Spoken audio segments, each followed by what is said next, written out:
عبادتك ربنا ظلمنا أنفسنا وإن لم تغفر لنا وترحمنا لنكونن من الخاسرين ربنا آتنا في الدنيا حسنة وفي الآخرة حسنة وقنا عذاب النار وأدخل الجنة مع الأبرار يا عزيز يا غفار يا رب العالمين بسم الله الذي لا يضر مع شيء في الأرض ولا في السماء وهو السميع العليم نعوذ بكلمات الله التامات من شر ما خلق وصلى الله على سيدنا محمد وعلى آله وصحبه وسلم والحمد لله رب العالمين آمين تقبل الله منكم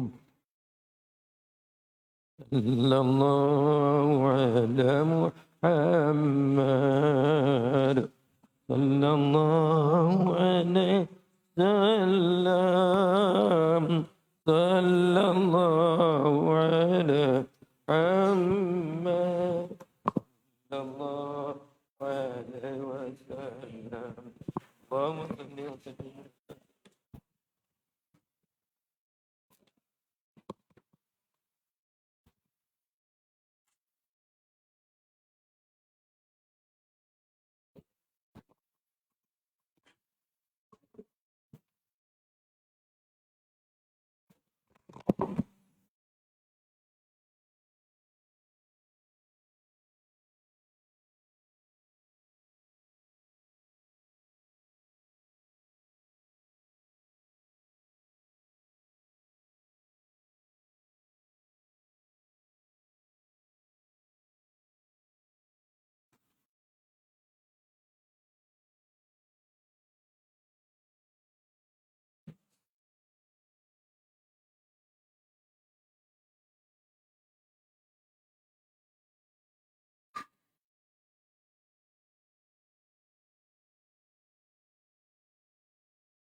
بسم الله الرحمن الرحيم السلام عليكم ورحمة الله وبركاته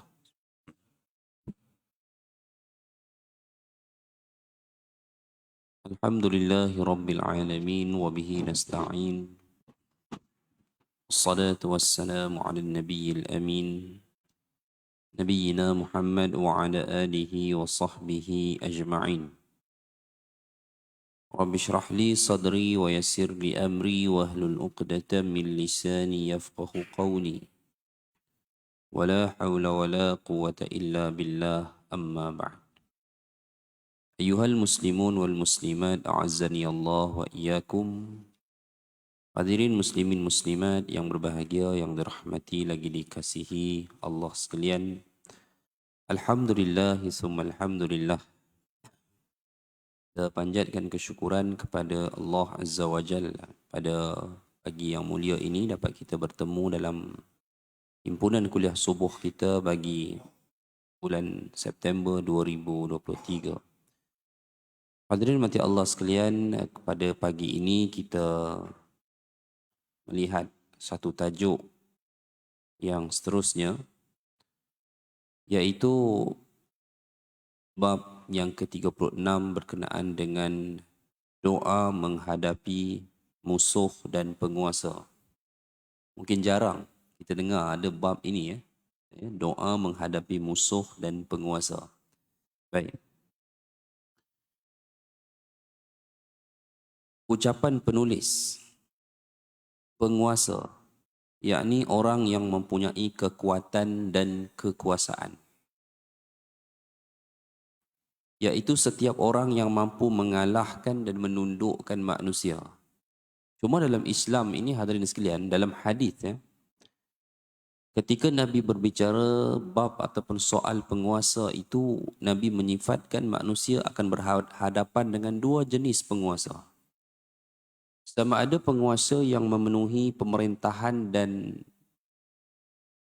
manusia ini dengan jawran wa zulman, kekerasan, penindasan dan kezaliman, dan juga penguasa yang memenuhi manusia dengan qistan wa adlan, iaitu kesaksamaan dan keadilan.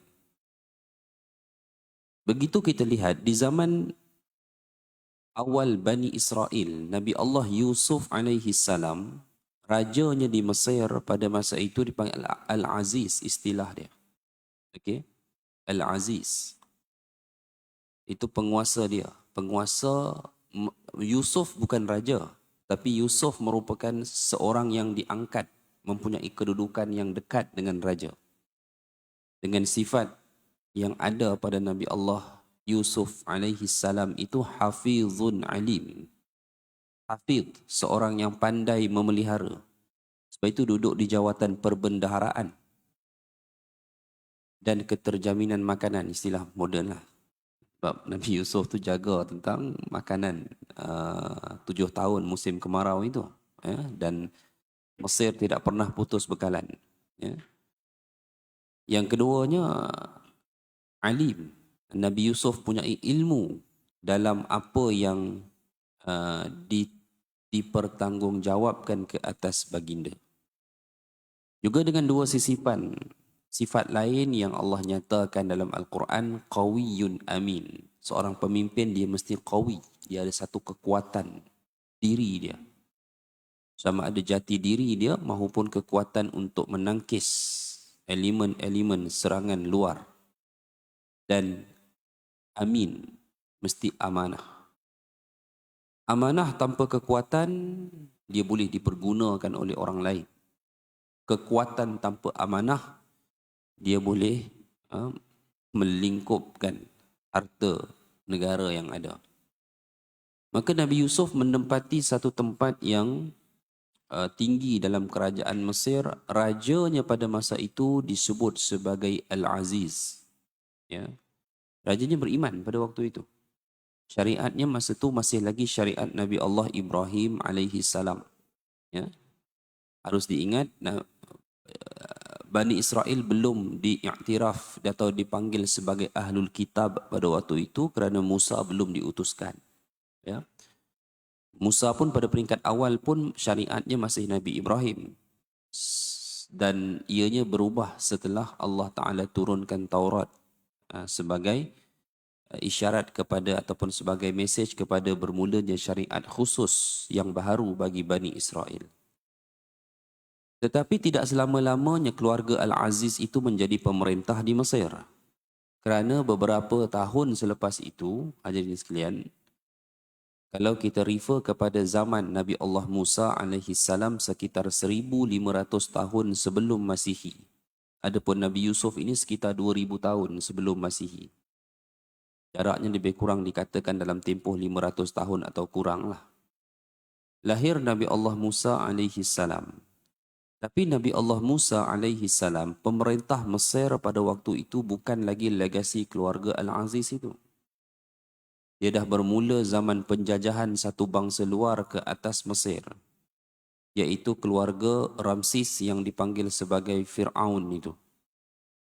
Fir'aun ni dia tak dapat dikenal pasti dia ni orang mana sebenarnya. Pendapat yang kata dia orang asal Mesir itu tidak ada fakta yang kukuh.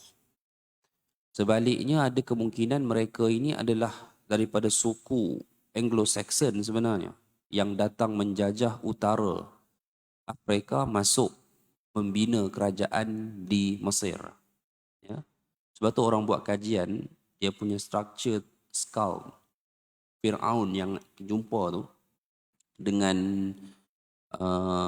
contohnya family apa dia orang buat Rothschild punya family ataupun kita panggil apa Yahudi elit yang datang daripada kebanyakannya daripada darah keturunan Anglo-Saxon di Jerman yang dipanggil Ashkenazi pada hari ini. Dia punya skull structure dia sama. Ya. Apalah itu cerita lain lah tuan-tuan. Ya, saya tak boleh buka cerita tu kan panjang cerita. Tapi maknanya pada waktu itu pemerintahnya sudah bertukar daripada yang mungkin adil ya di zaman Nabi Yusuf selang beberapa tahun sudah bertukar kepada pemerintah yang zalim. Begitu juga kisah Ashabul Kahfi. Id awal fityatu ilal kahfi itu. Ketika mana pemuda itu bergerak menuju ke gua untuk menyelamatkan diri. Rajanya pada masa itu zalim. Rajanya pada masa itu adalah orang yang taut. Bahkan mengajak rakyatnya mengiktiraf ketuhanan dia.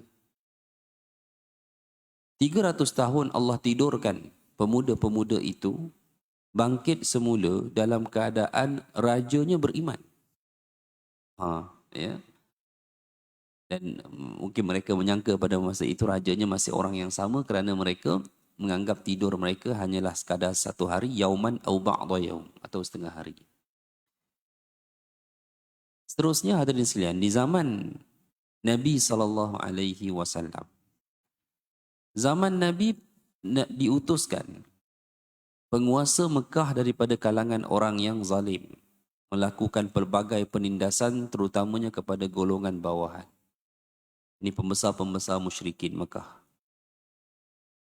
Namun selang beberapa tahun selepas dakwah Nabi, 8 Hijrah berlaku pembukaan kota Mekah, segala-galanya berubah. Ya.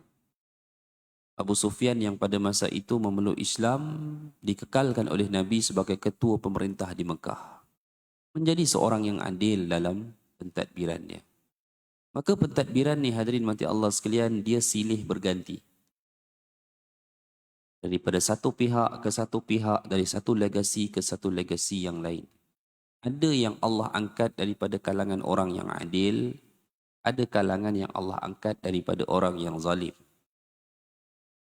Nabi SAW selepas wafat baginda, tidak ada seorang pun daripada darah keturunan baginda yang menjadi khalifah umat Islam hingga ke hari ini.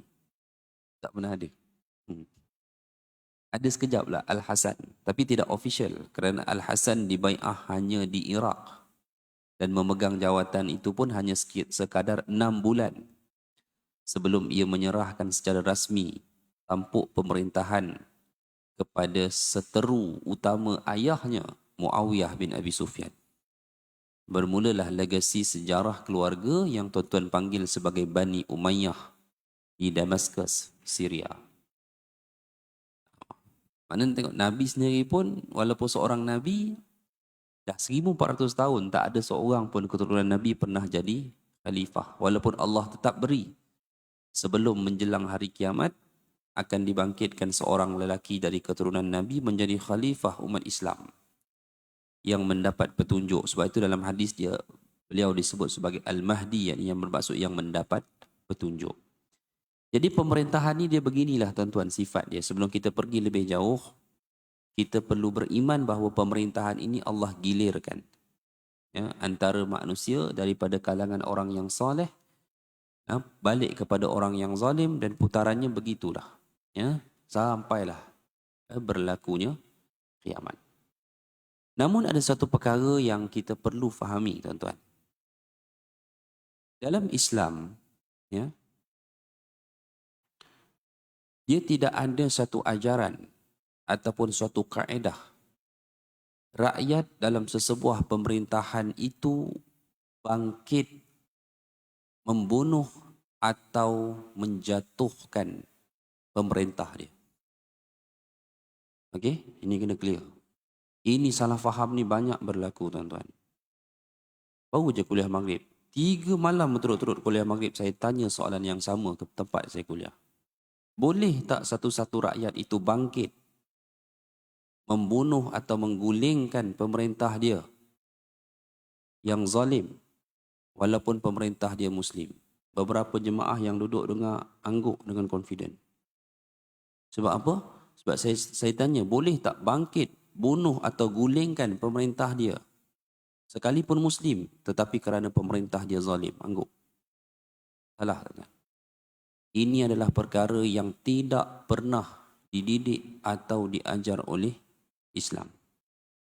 Tak ada istilah satu-satu rakyat dalam sebuah negara nak pergi pancung pemerintah dia, nak pergi pancung raja dia, sekalipun dia beranggapan bahawa pemerintah dia itu zalim. Nabi SAW tidak pernah arahkan mana-mana sahabat. Senyap-senyap malam ni kamu pergi rumah Abu Jahal, putihkan antara kepala dan badan dia. Tak pernah. Sebab itu kalau tuan-tuan tengok balik, jihad itu perang Allah tidak pernah syariatkan selama mana Rasulullah belum membina sebuah kerajaan di kota Madinah. Ini basic tuan-tuan, asas. Kalau Nabi nak suruh, Nabi boleh suruh kalau benda ni diizinkan syarak. Ya, sebagai contoh, Bilal yang dilanyak sedemikian rupa kerana memilih Nabi, memilih Islam. Kalau Nabi beri arahan sikit, Bilal ni Habsyi tuan-tuan, orang kulit hitam, hati kering. Ya. Siapa pernah kawan dengan geng-geng ni tahulah, Mesir dulu antara kawan baik saya orang hitam. Hitam-hitam betul tuan-tuan. Tak ada yang putih pada badan dia melainkan mata dengan gigi dua tu je. Tapi dia baik, memang baik, hati kering. Kalau dia bergaduh dengan seseorang, lepas tu dia suka kawan dengan orang Malaysia, dia kata orang Malaysia ni lembut hati, dia kata baik kan. Baik dia. Saya pernah pergi exam kuliah tu penuh bas. Dia marah dah. Dia hambunya Arab Mesir tu, dia kata tak reti hormat, tak reti menghargai tetamu. Dia kata kan, yalah dia time nak pergi kuliah ni orang semua pergi pagi-pagi, semua pergi kuliah. Al-Azhar ni dia tak wajib kuliah tuan-tuan. Satu universiti yang pergi kuliah tak wajib. Jaranglah dengar pelajar Mesir ni tanya, kuliah mula bila? Jarang. Soalan tu tak famous. Yang soalan yang akan keluar, silibus exam dah keluar belum? Tu famous. Ya. Kuliah tak wajib pergi. Kan? Jadi siapa yang hantar anak ke sana depend on student itu sendiri. Dia nak ke tak nak, itu dia. Dia nak ilmu ke tak nak, itu saja. Kalau dia nak, dia akan cari sungguh. Tapi kalau dia tak nak, sekadar jawab lepas exam cukup lah. Ya. Balik kira letak kopiah atas kepala jadi ustaz lah. Habis begitu. Kan? Sebab dia memang tidak wajib. Tapi kalau kita nak tengok ramainya student, dia tengok time exam, orang akan pergi. Penuh pagi-pagi ni. Kita nak naik Arab Mesir ni buat kita macam tak ada apa lah. Kena hambu dia dengan orang kulit hitam ni. Kan? Dia tarik saya. Dia kata naik. Kita berdiri dekat hujung tangga bas paling hujung. Tangga bas paling bawah. Dia pegang badan kita begitu. Ada dah 25 minit dia pegang. Nak bagi tak jatuh daripada bas. Saya kata kalau dia sabotaj saya, dia lepas ni arwah kat sini saya. Tapi itu dahsyat je orang dia, betul lah. Tapi kalau bergaduh, hati kering. Sebab itu Bilal bin Rabah, masa perang Badar, dia tubuh pelatun khas.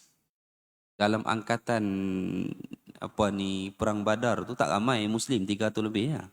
Tapi Bilal bin Rabah dia tubuh pelatun khas. Dia nak cari siapa? Umayyah bin Khalaf. Siapa Umayyah bin Khalaf? Orang yang letak batu besar atas dada dia masa kat Mekah dulu.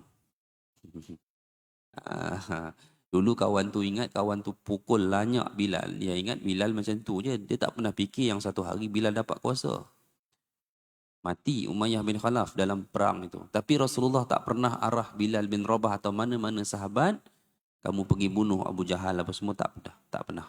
Selama mana baginda belum lagi membina sebuah kerajaan. Sebab itu tidak ada istilah rakyat bangun memberontak membunuh pemerintah dia kerana beranggapan pemerintah dia zalim atau benar-benar zalim.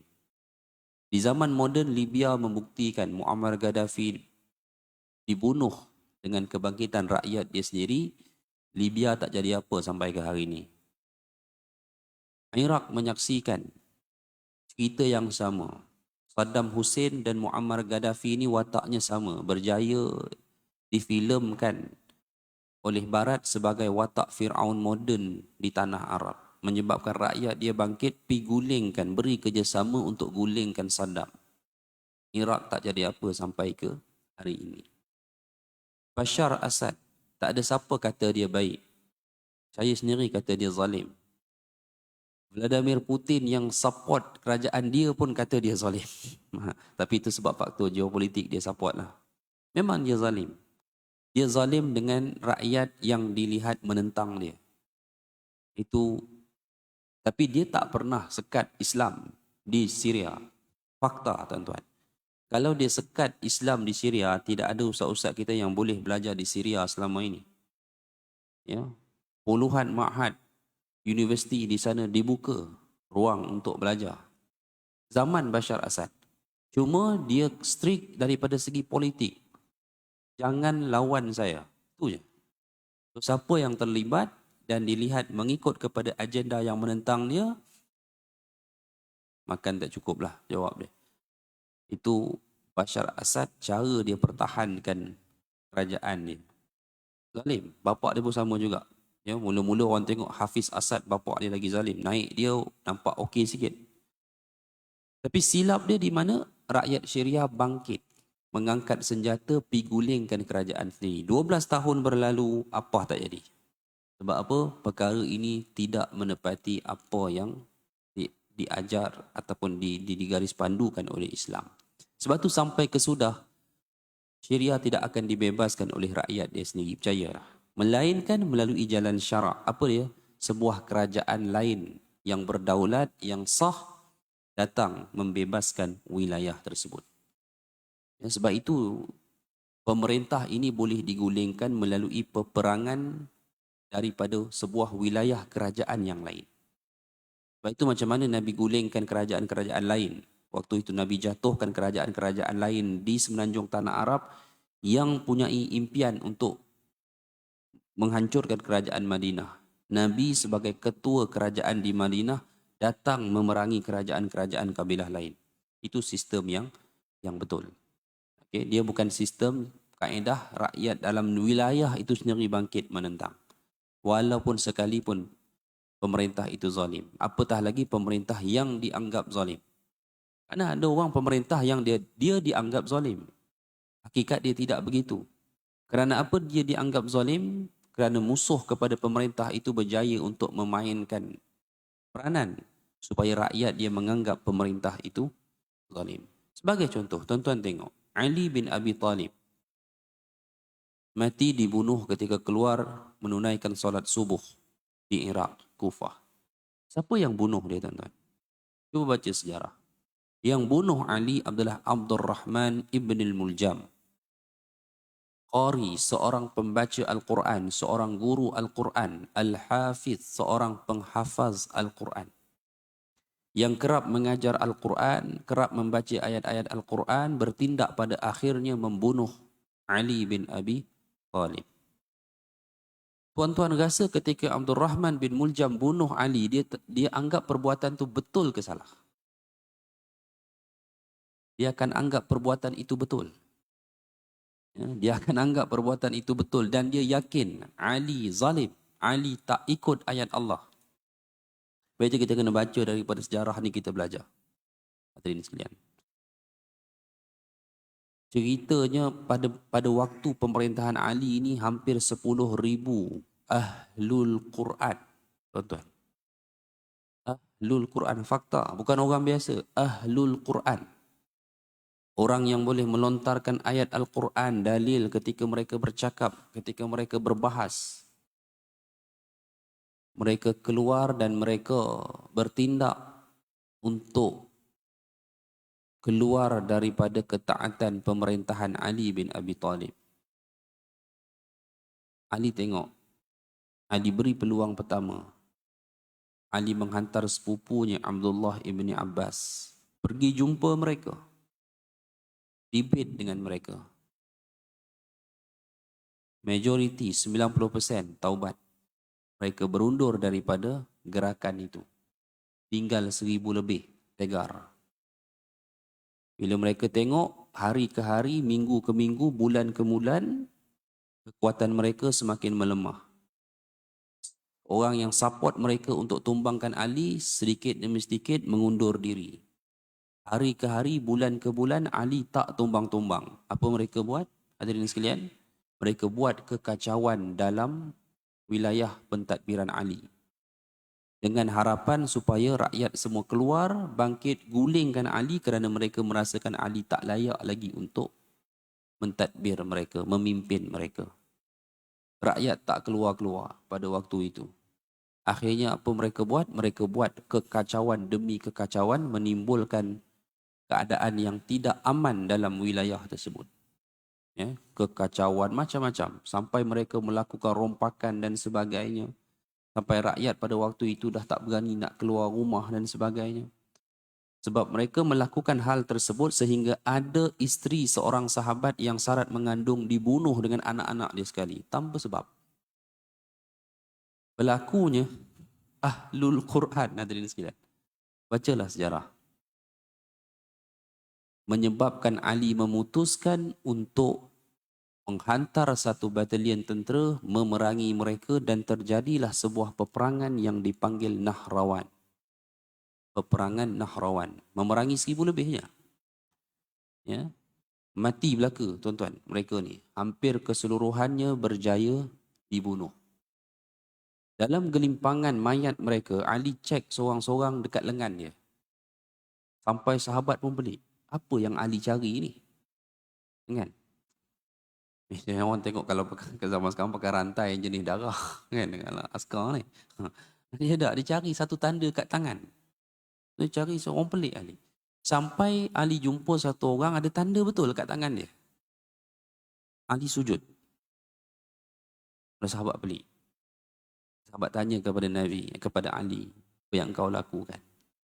Aku telah melakukan tindakan yang benar dalam pemerintahanku. Kerana Nabi dulu dah pernah bagi tahu kepada Ali, kamu akan berhadapan dengan kelompok fasik, kelompok pemberontak, kata Nabi. Lihatlah pada salah seorang tentera mereka, ahli mereka punya tanda di lengannya.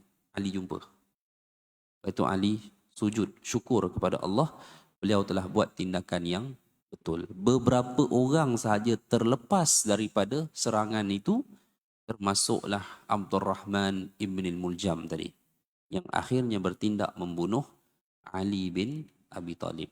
Sampai kesudah dia menyangka perbuatan dia berpahala dan betul. Kerana dia menganggap Ali telah melakukan kezaliman dalam pemerintahan dia. Ini kesan dia, hadirin sekalian. Sebab itu benda ni kita kena clear, kita kena fahami betul-betul, tuan-tuan. Ya. Saya agak terkilan jugalah bila ada orang dia, kita kalau ikut kita tak nak bahas, tapi saya rasa ada benda tak kena dalam sebahagian pengajian ilmu kita pada hari ini. Kan? Bila boleh buat post, contohlah hantaran kan media sosial. Apa dia kata, raja yang zalim dipancung, boleh dipancung dan sebagainya. Satu, benda ni dah salah daripada segi law. Yang kedua, dari Islam pun salah. Tidak ada istilah boleh melakukan hal yang sedemikian sekalipun zalim betul. Apatah lagi zalim yang kita sangka. Hadirin sekalian. Tak pasal-pasal kena penjara.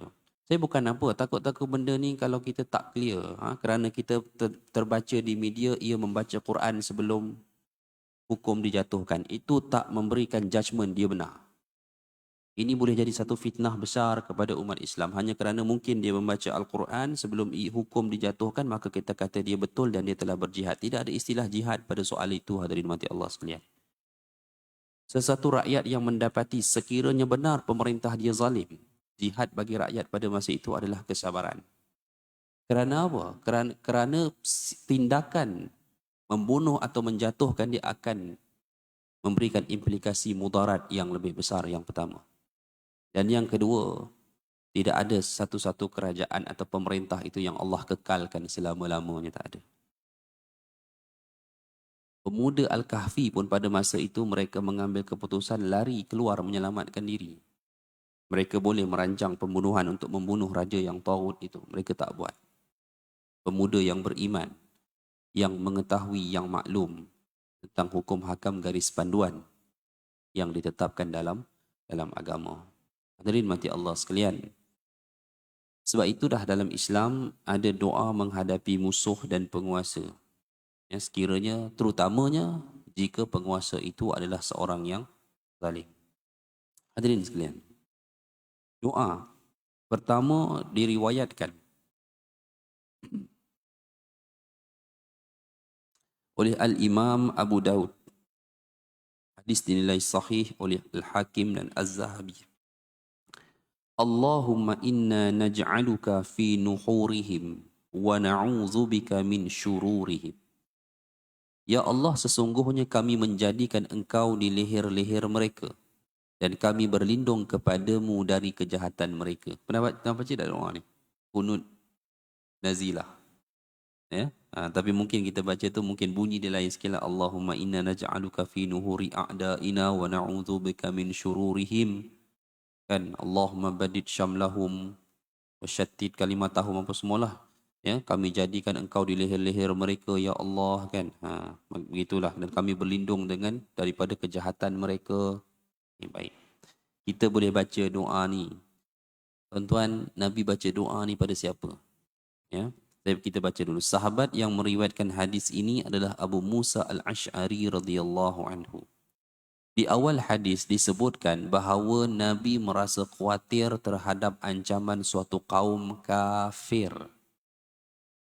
Tuan-tuan, kaum kafir. Cerita ini, doa seperti ini jangan mudah-mudah kita baca ketika ataupun kita bacakan, kita tujukan kepada kaum muslimin. No. Nabi baca ni, Nabi tuju kepada kaum kafir. Ketika Nabi merasa khawatir suatu ancaman, suatu kaum kafir, suatu kabilah pada waktu itu, maka baginda membaca doa ini.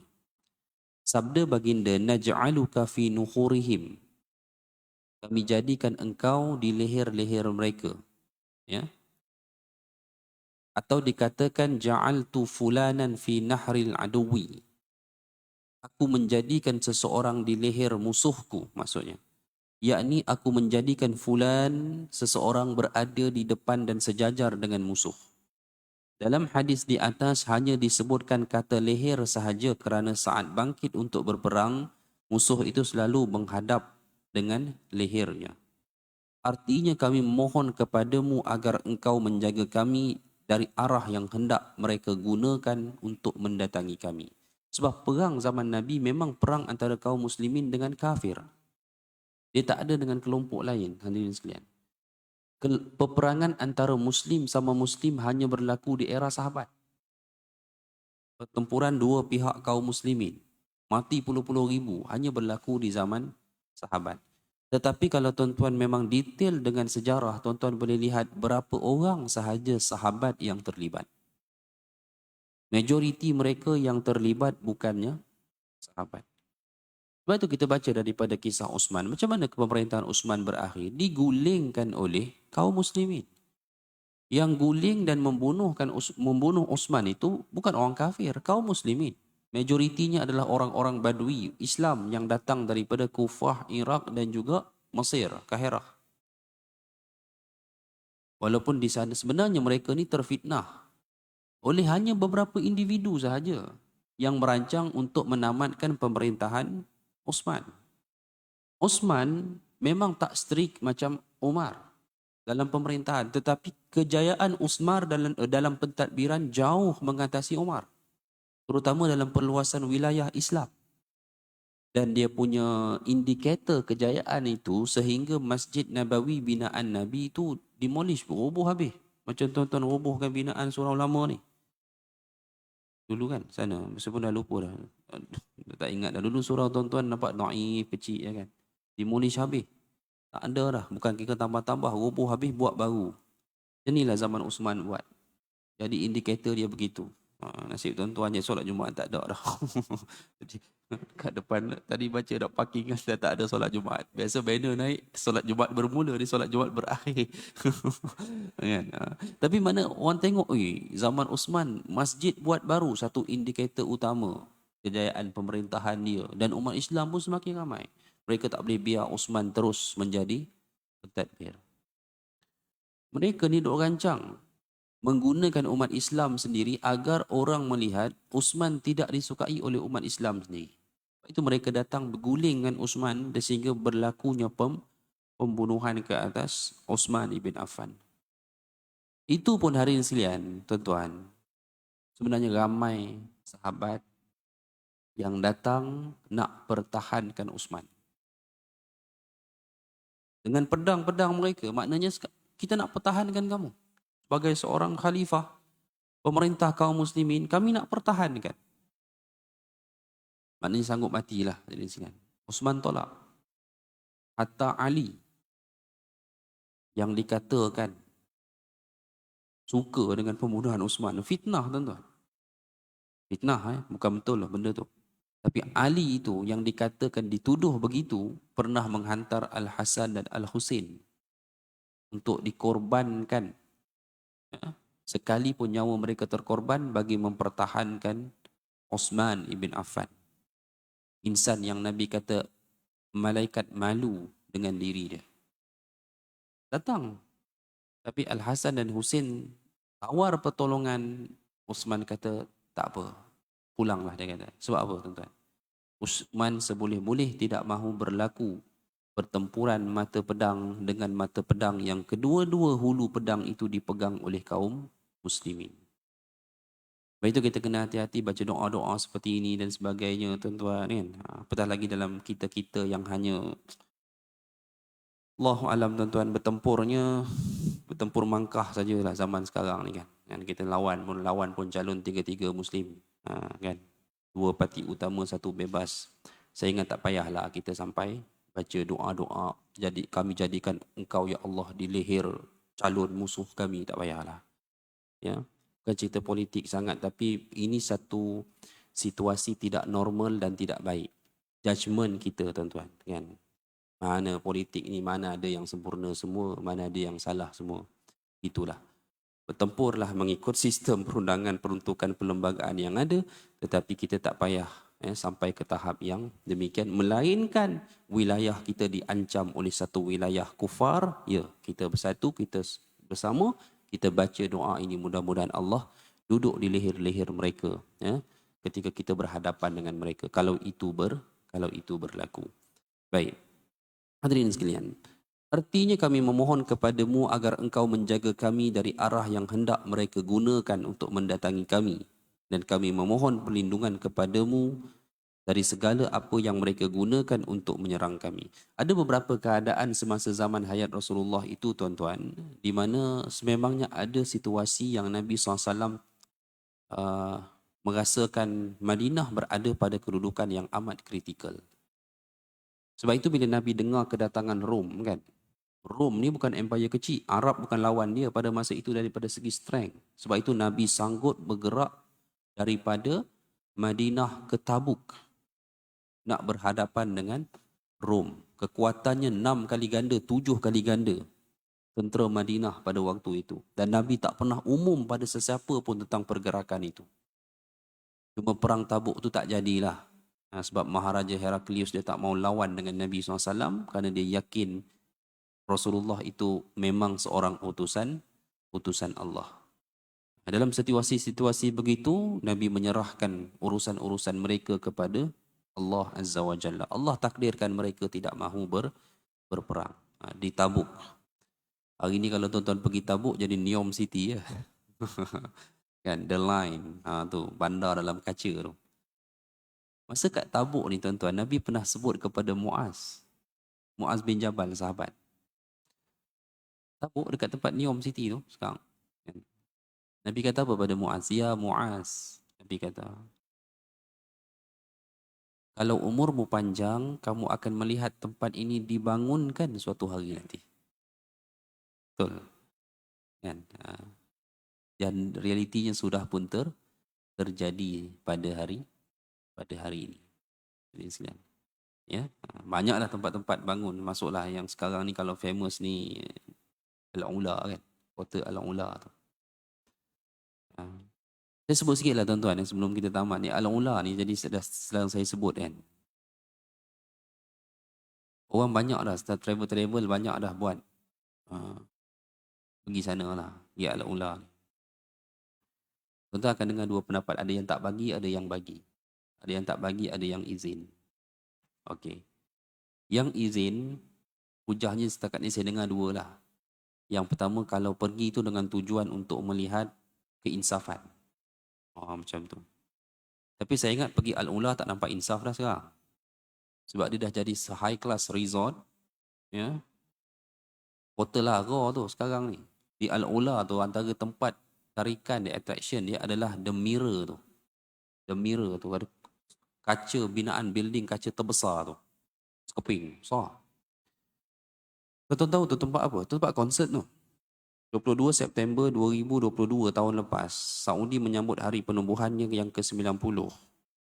Antara yang melakukan konsert di situ pada hari sambutan itu adalah Westlife. Tuan-tuan mesti pinat Westlife dulu kan? 20 tahun lepas. Ya, Haji Angguk mak, betul. Ha. Jadi bandar begitu. Keinsafan apa tuan-tuan? Tak ada keinsafan dah cerita dia. Satu. Yang kedua, mereka kata yang tempat azab tu 20 kilometer daripada Al-Ula tu. Dia faham macam ni lah tuan-tuan. Al-Ula ni tempat kaum Samud. Kaum Samud taklah duduk. Kalau tuan-tuan tengok tempat azab yang kena azab tu, kecil je kawasan tu.